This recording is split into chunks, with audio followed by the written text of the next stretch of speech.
Hello everybody, I hope everyone is doing well. I am extremely excited for today's video because I'm going to be doing a 3 looks 1 palette using the new Natasha Denona GLAM palette.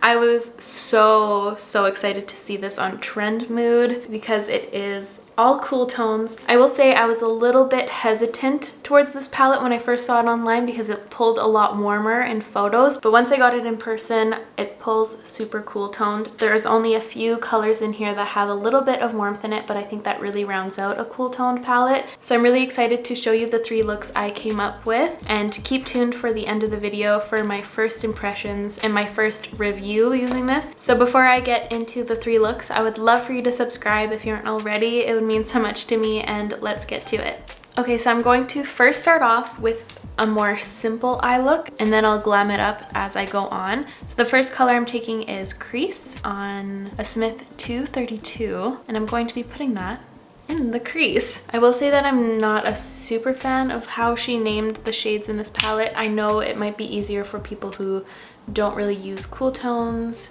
and it's an easy guideline. I don't like how there's multiple shades named the exact same thing, like there's multiple inner corners, outer eyelids, center eyelids, and that kind of thing, so it's a little bit complicated to like film with. I'm just a little bit like, don't tell me what to do. I don't super mind. I think it's just a little bit confusing for videos. So I'm just blending this one quite softly in the crease, and I'm really making sure I'm holding my brush near the end for a more diffused look. And the eye primer that I'm using for all of my looks today is the Fenty Beauty one. Now I'm going to pick up another brush. This is a Smith 256. It's a nice flat brush, and I'm going to be taking the shade Smoke. And I'm going to be creating just a simple ombre eye look today. I'm just going to pat it in the center and kind of buff and blend it till it's seamless. Just taking that fluffy brush once again with the crease shade so we get a nice ombre effect here. Now I'm going to be taking an angled brush. This is a Smith 205, and I'm going to be taking the shade Lash Line. I'm going to be creating a soft wing using eyeshadow.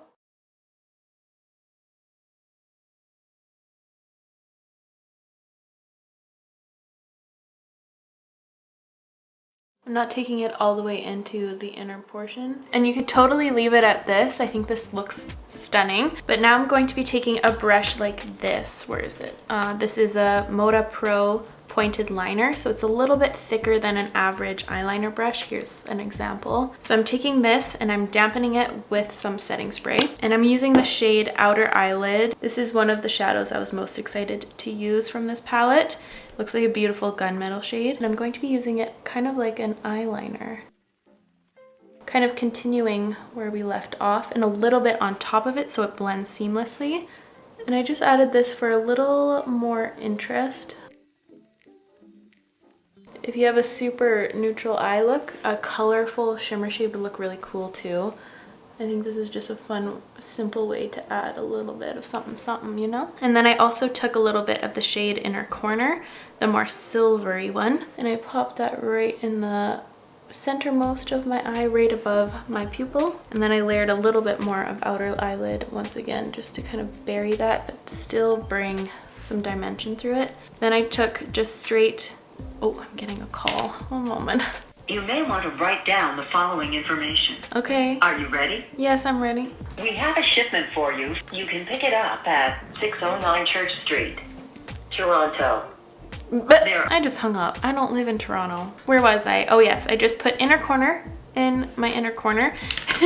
Oh, I'm getting another call. What the hell is happening? Sorry about that, guys. I'm just so popular. It's insane. I can't believe my ultrasound lady won't leave me alone. She's like, you have ovarian cysts, you should probably get another one. And I'm like, are you flirting with me?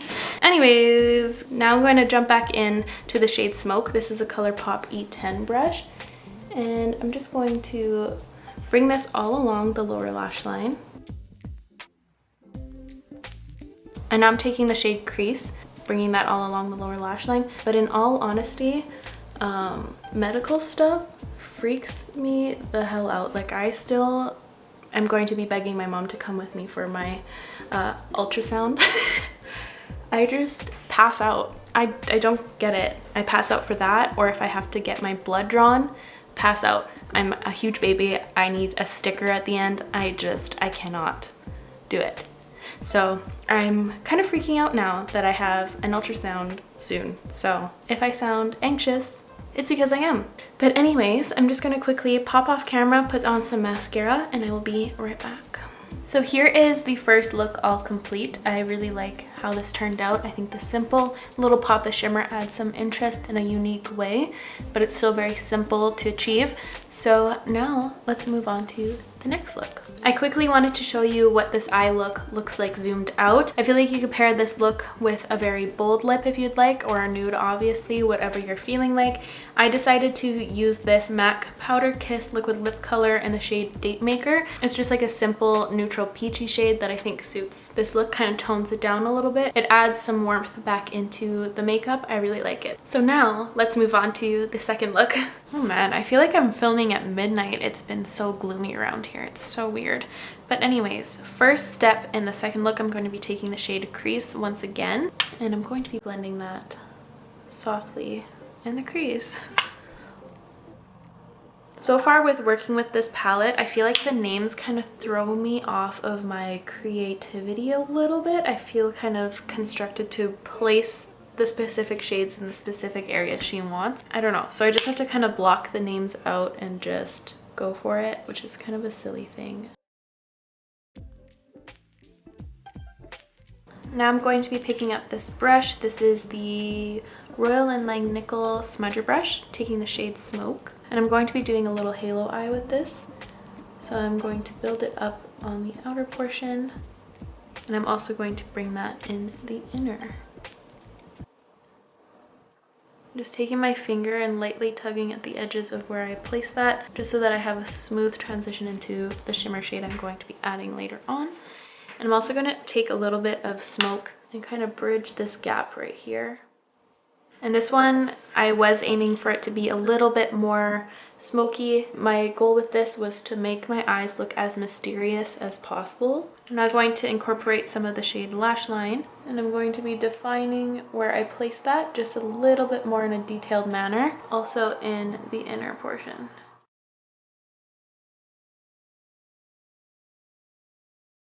I'm taking my ColourPop E10 with just straight lash line, and I'm bringing it all the way across the lower lash line. And then I'm going to soften that up with the shade Smoke.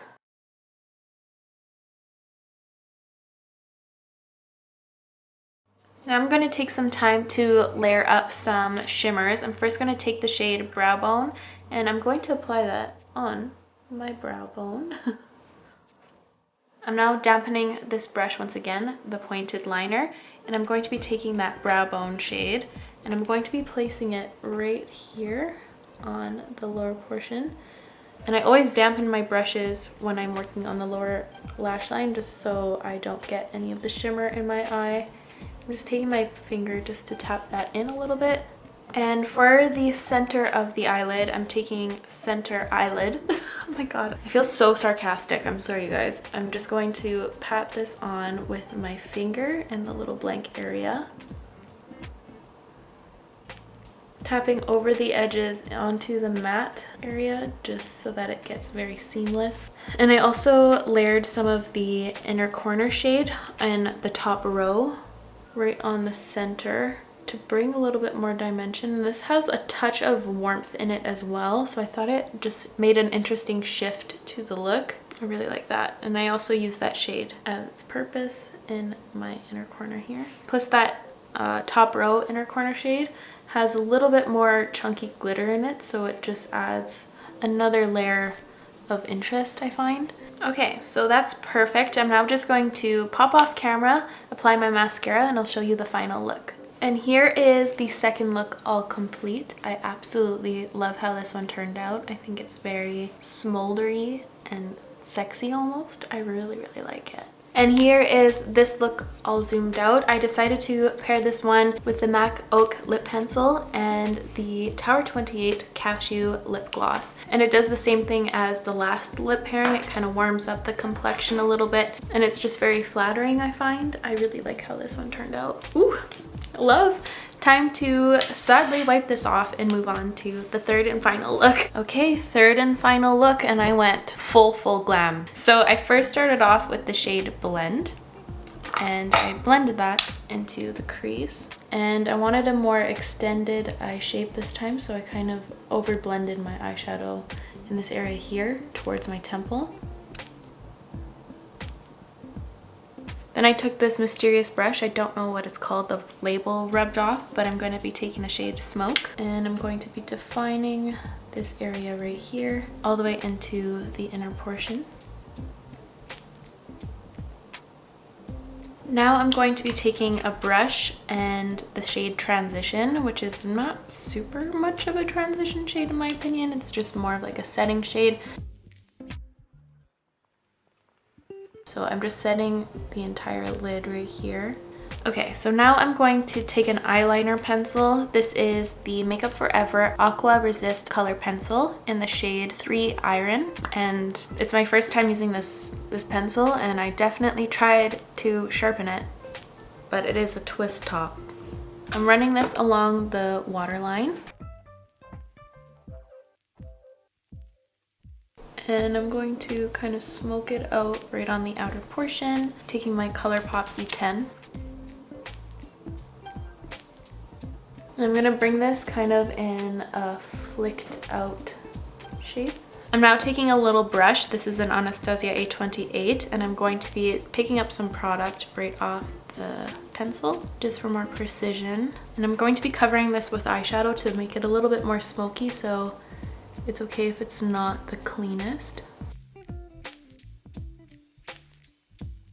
And I went with this shade because it is a little bit more cool toned and softer than just a black.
That same shade as my brow bone highlight. And there we go. I'm just gonna quickly apply some mascara and I will be right back. And here is the third and final look all complete. I really love this one. I love how glam and dramatic this one is. I honestly get some Scar from Lion King vibes Might be a good Halloween look if you're wanting to be a lion. I don't know, but I really love how this one turned out. So fun. So here's the third look zoomed out. I decided to pair it with something a little bit more simple. I went in with the M Cosmetics Kitten Lip Liner with the Dior Lip Glow Oil in the shade Rosewood. I would love to know which eye look was your favorite of the day. I think this one was my personal fave. I haven't done something like this in a little bit, and I love the negative space. I think it's so fun, and I love how the light catches that shimmer when I tilt my head to the side. Love it. But now let's get into my final thoughts about the GLAM palette. I think it performed beautifully.